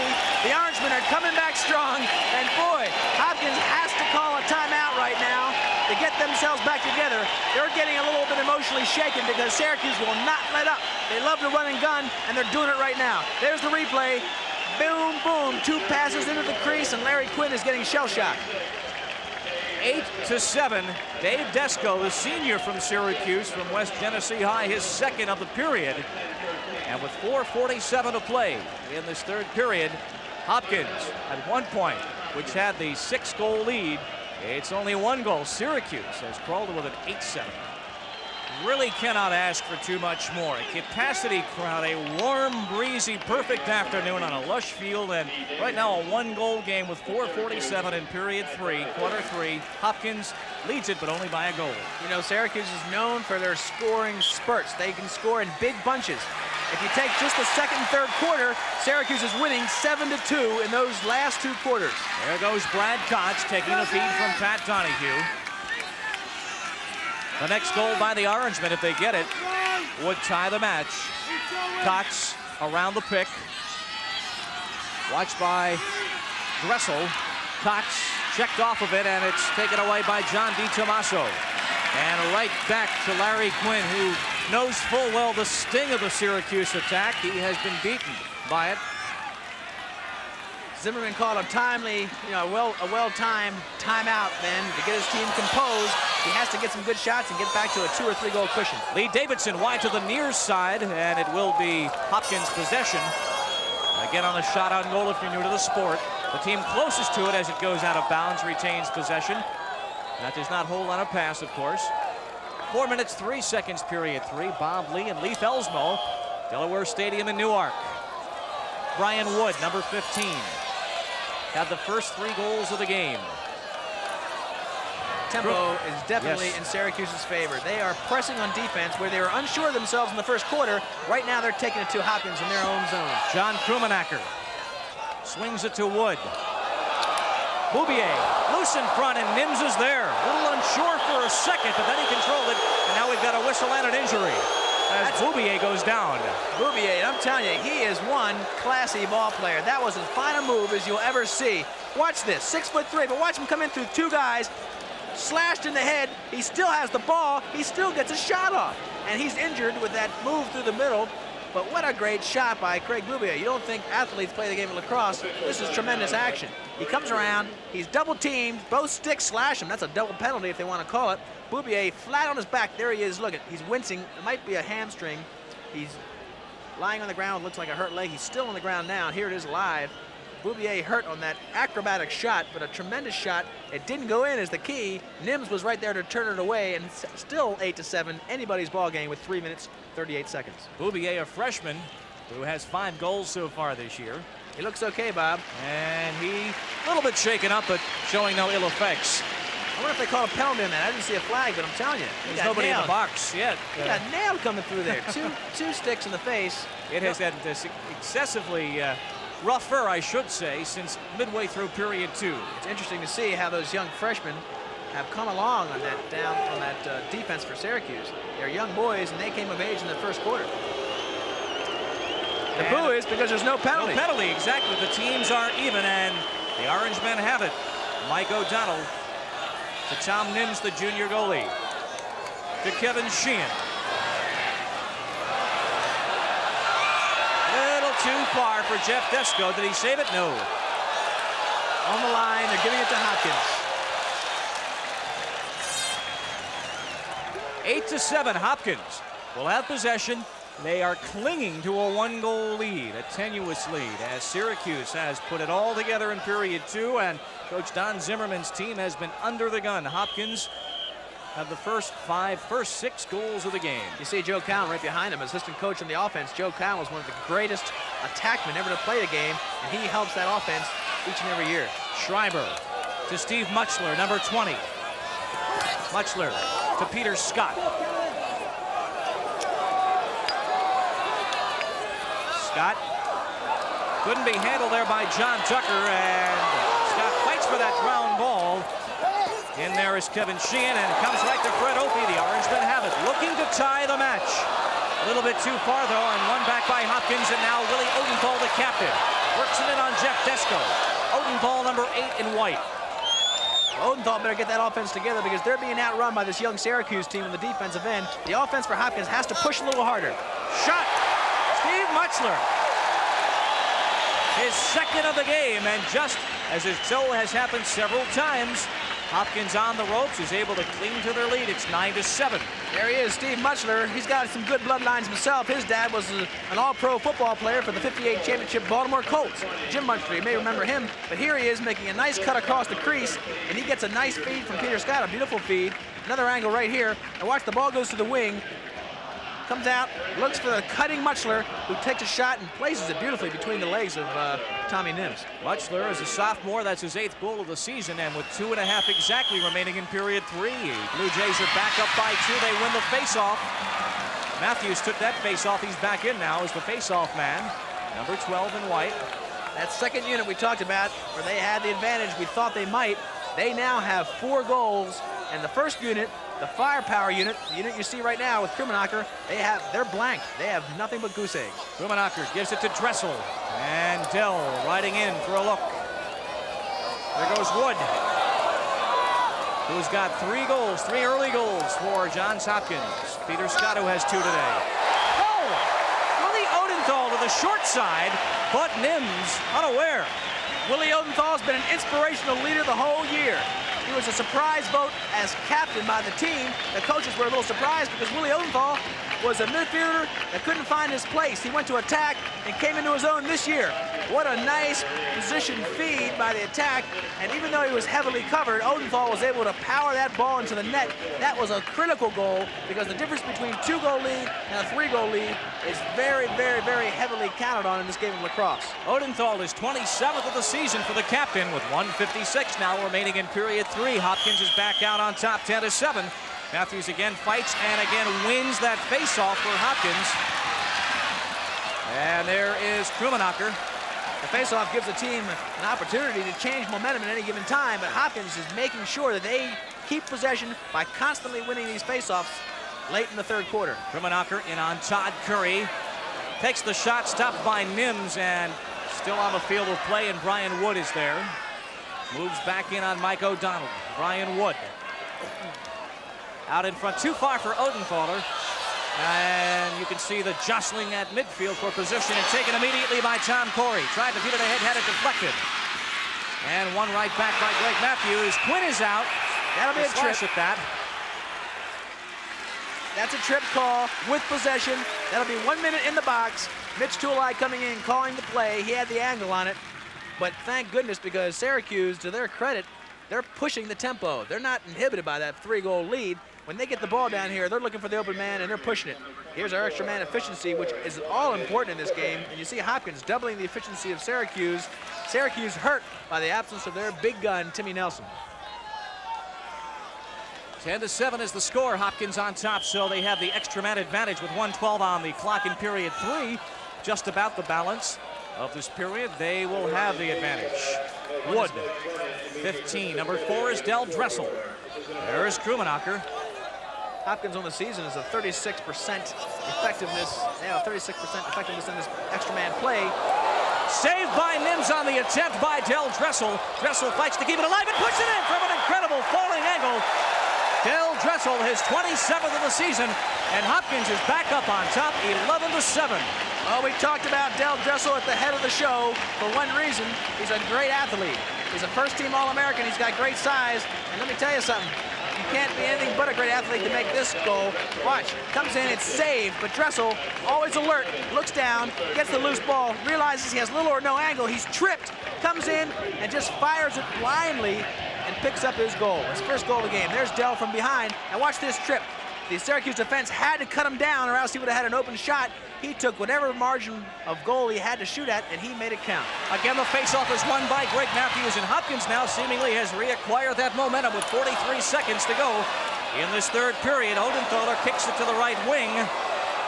Fight for that ground ball, and there's Odenthaler off his stick and out of bounds. 33 seconds remaining in the period.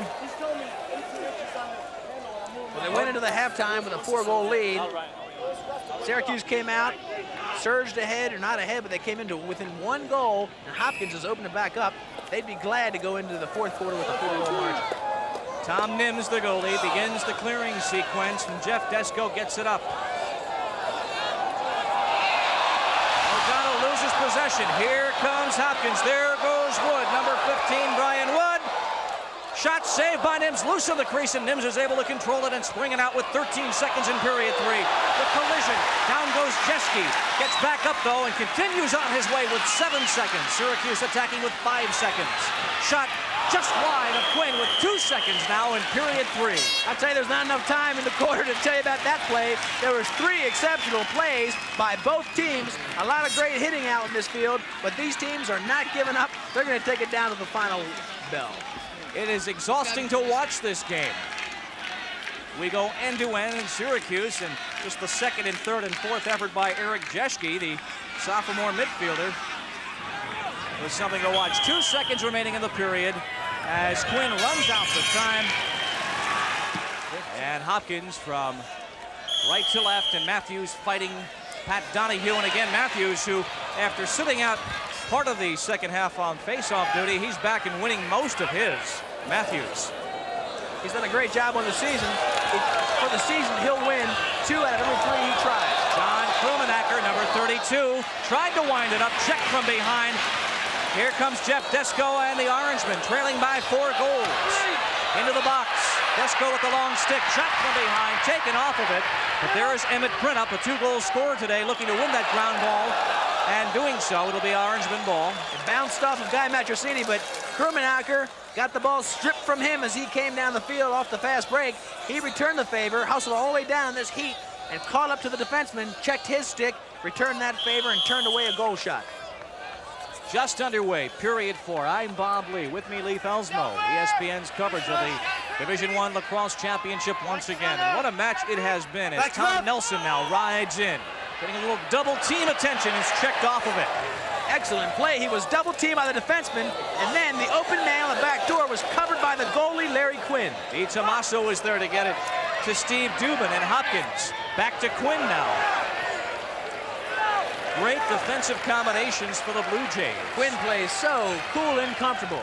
He stands real tall in the goal. He's about a 6', 170 frame, and he is unflappable. He got shellacked for a period of this game, and as you said, was able to put it all in perspective and has been right on top of his game. Both these goalies are fine goalies, maybe the best in Division I. They both have a save percentage of 72%, which is really astounding. John Tucker, who has 2 goals today, number 22, gets it ahead. For Schreiber. Moves in past Dan Pratt. That's a slash call. They're going to have a delayed flag. They will have a penalty situation, but they get a shot.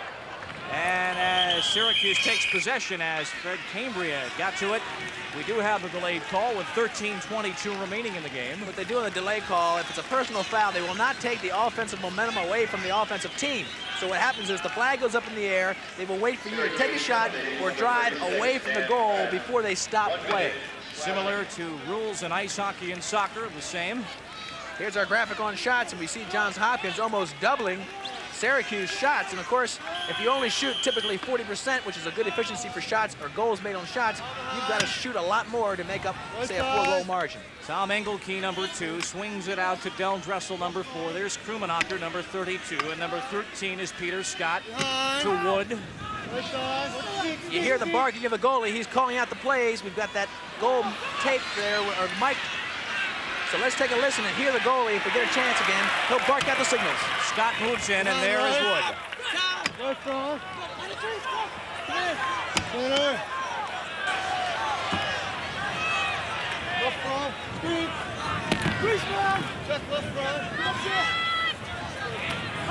Shot by Del Dressel, whistling wide to the right of Tom Nims. What a goalie will do is he will quarterback that defense, because the defense a lot of times will have to take their eyes off the ball, and he will tell them exactly where the ball is. He'll say left behind, behind pipe, and then if you're playing a man coming from behind the goal, you're blind to the goal, so he will say check. He'll tell you when to clamp down that man and cut him off from breaking the plane of the goal. So we're able to listen in on the defensive signals. Tom Nims in goal for Syracuse, and Brian Quinn in the nets for Hopkins, as Dave Desko tried to start out of his own end and was checked off and lost possession. Hopkins has got it back. That is an exceptional play. Desko, all he had to do was make a quick move to get by Brian Wood. Brian Wood had nothing but a desperation check. He went over his head, checked it out of bounds. Hopkins gets it back and gives them another opportunity to get a goal that they would love to have. So number 2, Tom Engelke, got it. 12.5 minutes in this game, and Dressel's got it. Changing with Engelke.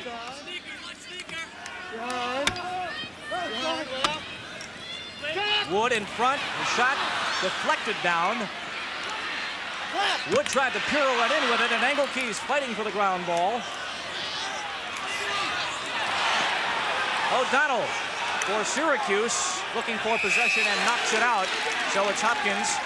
Off the Syracuse stick, but you heard the crowd react. The crowd thought there should have been a slashing call, and there very well may have been a slashing call if the referee chose to call it, because Hopkins was checking very high and with one hand on the stick coming across the neck and face area. And Hopkins making midfield changes. And Brian Wood will put this ball into play. Got that second unit in here, and again, that unit's been real effective today, so maybe they'll continue their luck and get a couple shots. So Brian Wood now with 12 minutes in the match, circling in on Mike O'Donnell. Outside to Tucker. Tucker looks down the gut, feeds inside, loose intended for Schreiber. Hopkins has got it back. Muchler, who's got 2 goals today, backs up, being watched by Dan Pratt. This is Scott, Peter Scott, losing his footing, and possession as well. And now a whistle. We've got an ankle problem with Peter Scott. We talked about the turf. Let's pick him up. There he is, 13. It's his left ankle.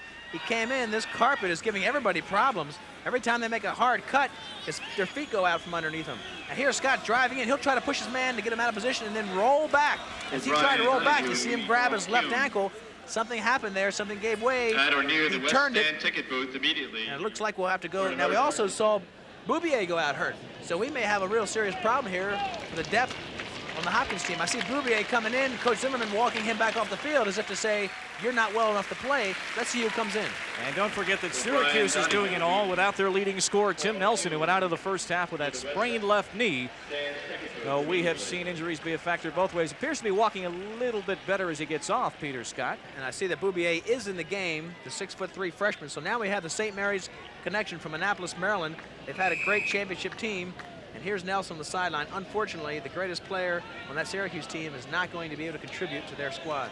And he, as you noticed, even had a pair of crutches next to him on the bench. Whether he needs them, we do not know. Syracuse down by 4. holding possession. Todd Curry riding in, looks at Quinn. Curry, who has one goal, checked off the ball, gets it back. Quinn out of his crease now to help out. And Todd Curry, a freshman, feeds it off.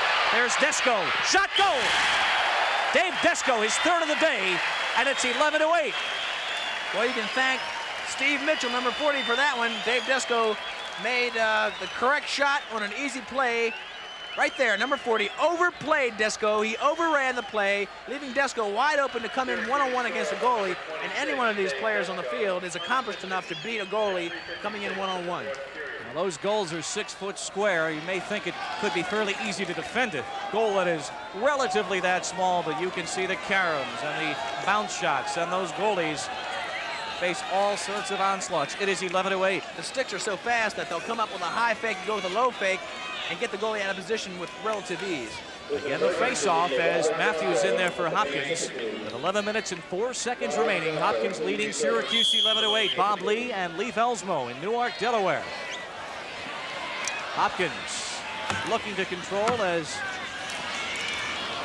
well up into the air was Donahue, but it comes down to Del Dressel. Dressel flips it off. Brian Wood now wins it. That's the kind of pass that gives coaches gray hairs. It was behind his back. If you make it, it's a great pass. If you don't make it, you're going to hear about it for the next week of practice. So Dressel. And now out to Krummenacher measuring his time. They're slowing down now. They want to slow the tempo of the game. They want to use up the, if they had their way, they'd let the whole 10 minutes run off the clock because they fear the Syracuse team and their ability to come back. But both these guys have cannons. Krummenacher left-handed, Del Dressel right-handed. Well, Dressel now riding in. Shot saved by Nims. That cannon you spoke of, a low shot that Nims was on top of. Given all sorts of trouble by Ciccarone. Then Ciccarone, and now here comes Nims clearing his own end and getting it off.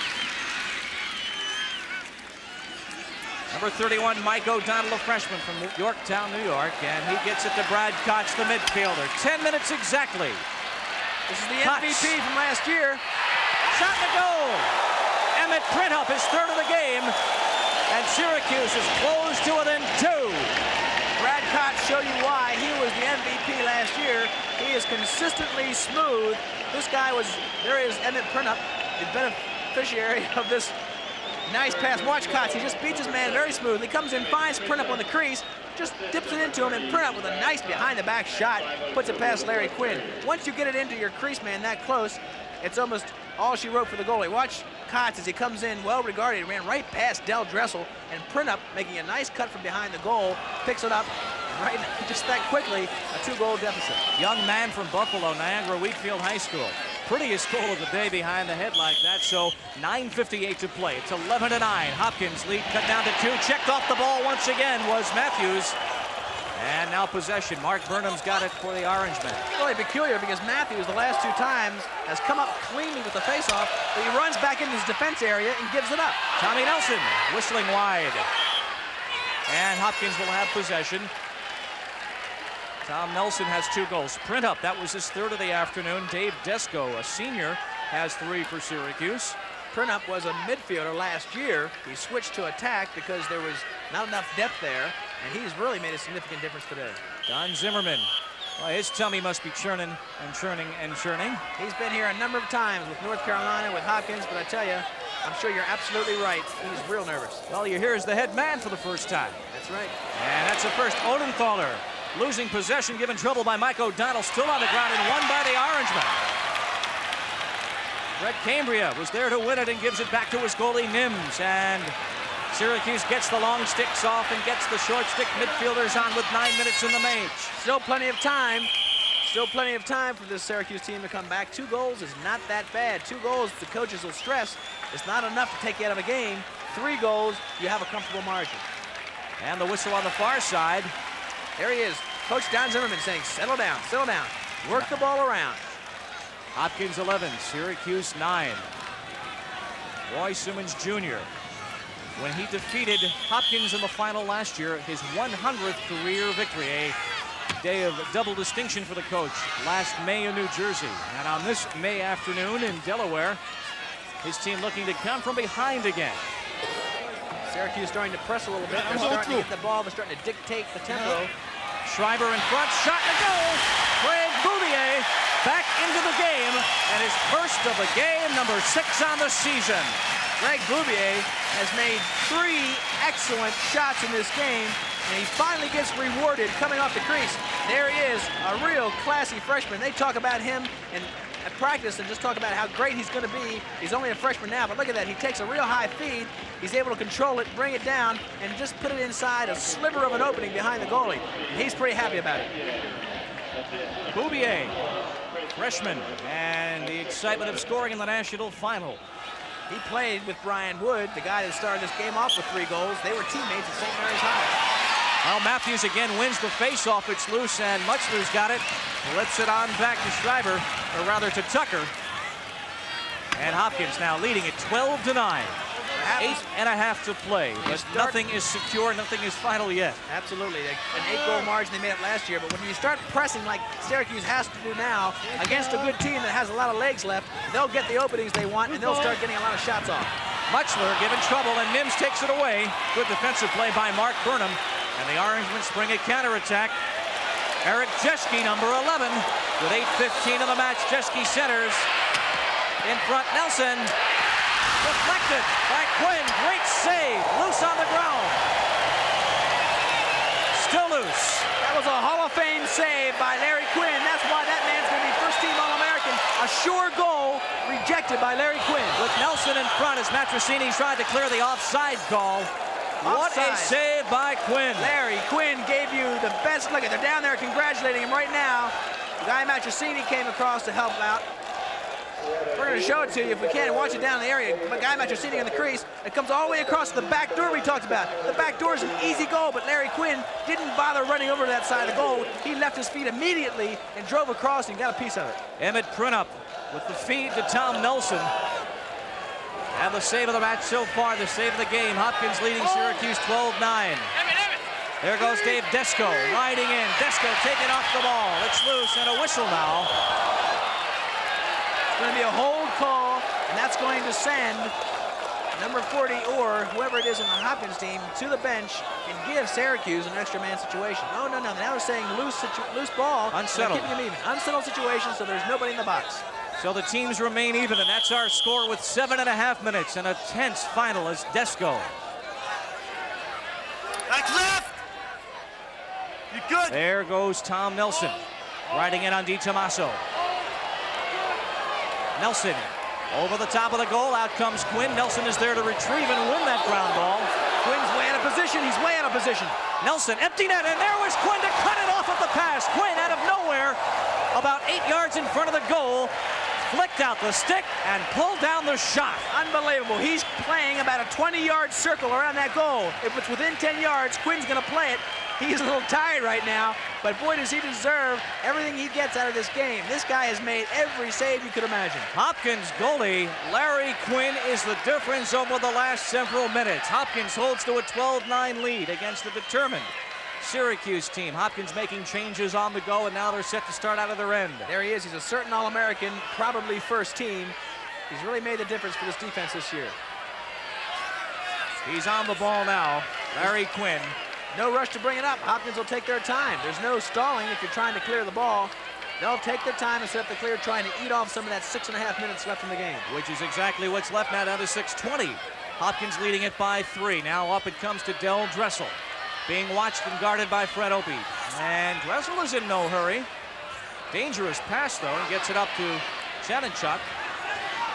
Fred Chanenchuk, a freshman.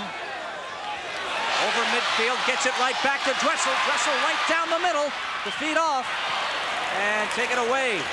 Give Syracuse credit. They made the right check at the right time. Sheehan deflected by Matrosini.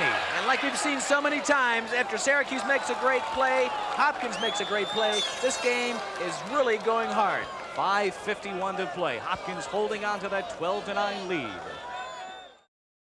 Quinn was right there to pluck it again out of midair and preserve the lead for Hopkins at 12-9. Typical style for Quinn, too. He just stood tall on the goal, seemingly unflapped, seemingly as if it was a practice game. Just took the feed, took the shot right up about chest high, and here he goes for his clear. John Tucker for Hopkins, and again Hopkins will take their time in clearing DiTommaso, and now Quinn with 5:13 on the clock. You hear the crowd wants it to get it up. The crowd knows they're taking their time. They want to see Syracuse go for it. Tommaso up to Mutchler. Bob Lee Felsmo in Newark, Delaware. And that whistle and a delay of game, I believe. Delay of game is exactly what it is, Bob. They're not going to let Hopkins sit on this one. 3 goals is not much for Syracuse. I know they can make up that difference in less than 60 seconds. Last year they made up 8 goals in the second half. They were down 12-5, came storming back. Brad Cott's got 5 goals himself in the second half. He hasn't been heard from today. He's one to watch right now. Don Zimmerman, if it comes, it certainly did not come easy for Hopkins today. They have been given every step of the way a test by Syracuse as Cox moves in. This is the guy that's going to have to do it for him. Cox, right up. Nelson, goal. Tommy Nelson, his 3rd. Real sweet play, and I didn't pick up who the defenseman was. We'll see it on the replay, but watch how Printup just dishes it right inside to Nelson, who only has a sliver of a break against his defenseman. He turns around right away and fires it. And again, a feed from Printup, yes. The Hopkins defenseman came charging out. He was out of position, had to come charging out of the Syracuse player. That was Tommy Nelson. And just like that, they're back to 2 goals. 2 goals is a dangerous area to be, and hope Don Zimmerman has a strong heart. 12-10 now. 4:43 to play. Again, the face-off. Mark Burnham for Syracuse. Greg Matthews for Hopkins. And they've already had 1 delay called on Hopkins, and so we'll see how much if they win, and Matthews appears to be able to win that one again as Dressel wins the ground ball and Hopkins has it back. They're not looking to stall now as Hopkins will move it up. Krummenacher, Burnham watching him, riding him each step of the way, 4.5 in the match. They're going to have to go to the goal because Syracuse will not let them sit on this ball. Syracuse will go back and pressure them. They'll start giving some good squared up pressure. That's Brad Cott's match up against Dressel, 2 first-team All-Americans. Del Dressel stopped by the foot of Tom Nims. And Syracuse has got it back with 4:15 to play. Mike O'Donnell. Kevin Sheehan. And now the Orange trailing by 2 with 4 in the game. Sheehan with the long stick moves in and winds it up and shoots. Quinn got a piece of it. Hopkins not allowing them to get a slide. You see the Hopkins player dive. That's a shot. Even though it was deflected to the wing area, whoever's closest to that shot as it goes out of bounds, that team will get it. Neither one of these teams has lost a game this year, Johns Hopkins and Syracuse. Hopkins came in as the top seed in the tournament. Syracuse number 2, despite the fact they were the defending champions. All that falderall in that discussion and the dissent about that is behind us now. And with 3:57 to play, Roy Simmons Jr. and his team looking to perhaps come from behind for a 2nd consecutive year. They were behind 6-0. Have been as close as 1 goal since they have never led. I tell you, they have a great excuse. The guy that averages over 5 points a game, Tim Nelson, is out for most of the game, like 60% of the game, and they're still within 2 goals. So a lot of credit has to go to the Syracuse Orangemen. Tom Nelson riding in. His older brother is out. Shot saved by Quinn on the near post, and he'll have possession. In the crease call against Tommy Nelson, they want to hear push. You hear the crowd going crazy. They're saying that he may have been pushed in, but no, the referee, Mitch Tulai, rules that Nelson went ahead and invaded that crease area. It's 6 yards across, and you can't go in there without the ball. So both teams now making those changes. Tom Nelson, and he's picking up the scoring slack for the family with Tim on the bench. 3:40 to play. See how much time Larry Quinn can eat off the clock here. They want to take their time clearing it. Johns Hopkins, in one form or another, has won 39 national titles. The seniors on this year's team looking to avoid being the first Hopkins class ever to graduate without a title in lacrosse. Such is the heritage at Hopkins. This is Dressel at midfield. Checked by Fred Opie. But Dressel is there on a push call, and it will be Hopkins' possession. Boy, tough call there. Del Dressel made the wrong move. He face dodged in front. He face dodged between, moving a stick between his body and the defender's body, and Fred Opie picked right up on it and checked the ball out of a stick. 3 minutes, 11 seconds to play. You'll see him move the ball back down the defensive half of the field. And there's Quinn. Moves well up and springs it on the right side to Chanenchuk. Bruce Chanenchuk Winds it up and has it deflected by Desco as they'll watch it go out of bounds. Hopkins ball, and they're putting some fresh legs into the defense there. Trying to keep everybody fresh, trying to keep everybody composed. All they want to do is work the ball. Don't go into a stall, just work for a good shot. Less than 3 minutes now. 12-10. Hopkins leading Syracuse. You see the trouble that Sheehan is giving Krummenacher. Sheehan looking to win that ball and wins the possession of the ball. Springs it out quickly to Dan Pratt. Pratt is checked. Kept alive by Tom Corey. Still unsettled at midfield. And finally, Brian Wood is on it with 2:39 to play. Back to Dressel, and Hopkins has the key possession, leading by 2. 2.5 to play. Willie Odenthal against Fred Opie.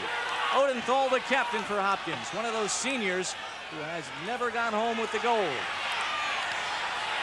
Opie with the check. Odenthal went down, goes down again, keeps it alive to Krummenacher. 2:18 to play. Krummenacher from out of bounds, but no, he wasn't.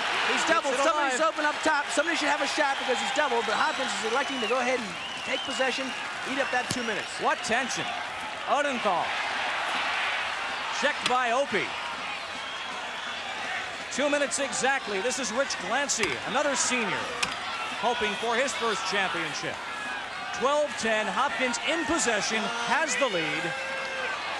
They're warning him right now. They're warning the players on Hopkins' team that they've got to go to the goal.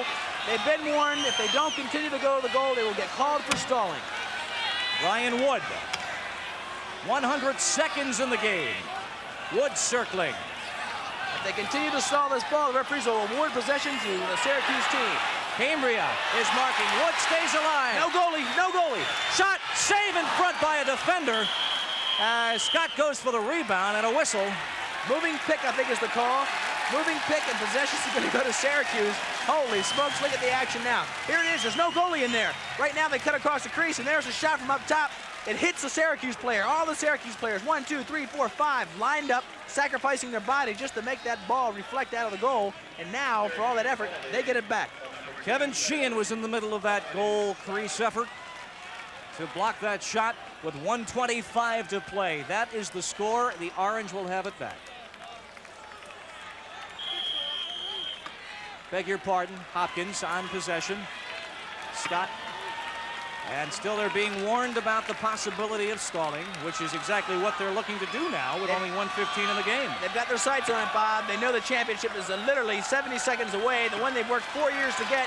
Syracuse took it away from last year. All due credit goes to them, but Hopkins has it now. Krummenacher to Dressel. Under a minute now. Under a minute for the national championship. Tom Engelke, watched by Mike O'Donnell. Engelke with 50 seconds now. Hopkins leading it 12-10. This is Brian Wood. What a game this has been. Peter Scott. Dressel with 40 seconds to go. Double team. Keeps possession. Dressel. Engelke. Shot. Goal! And for all intents and purposes, that is the game. With 32 seconds to play. 23,000 plus, most of them from the Baltimore area, congratulating freshman Tom Engelke. Only his second of the season. Don Zimmerman can taste that championship champagne right now. He'll gather his troops around him for the strategy of these final 32 seconds. Hopkins leading Syracuse 13-10. Another look at that effort. Off the sustained possession, moving in, right past O'Donnell. Engelke controls it, bounces it once, and to the near side of Tom Nims. And boy, have both goalies played such tremendous games today. But as Leaf mentioned, 3-goal difference, entirely different than 2 goals. Leaf is on his way down to the field for our post-game interviews. Engelke, only the second goal he has scored this year. None, or I should say, since he's only scored 2, neither of them can compare, really. This one has been the biggest.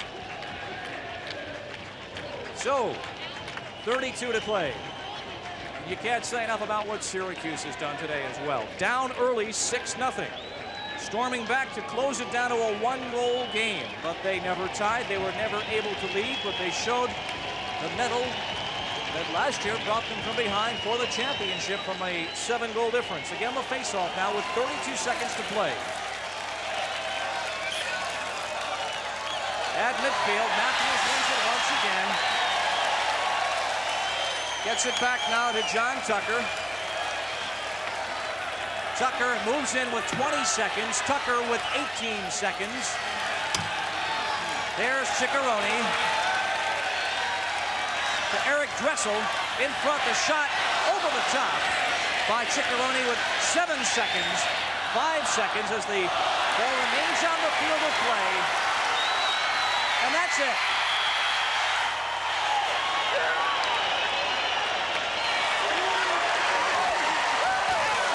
The senior class will not graduate empty-handed at Johns Hopkins.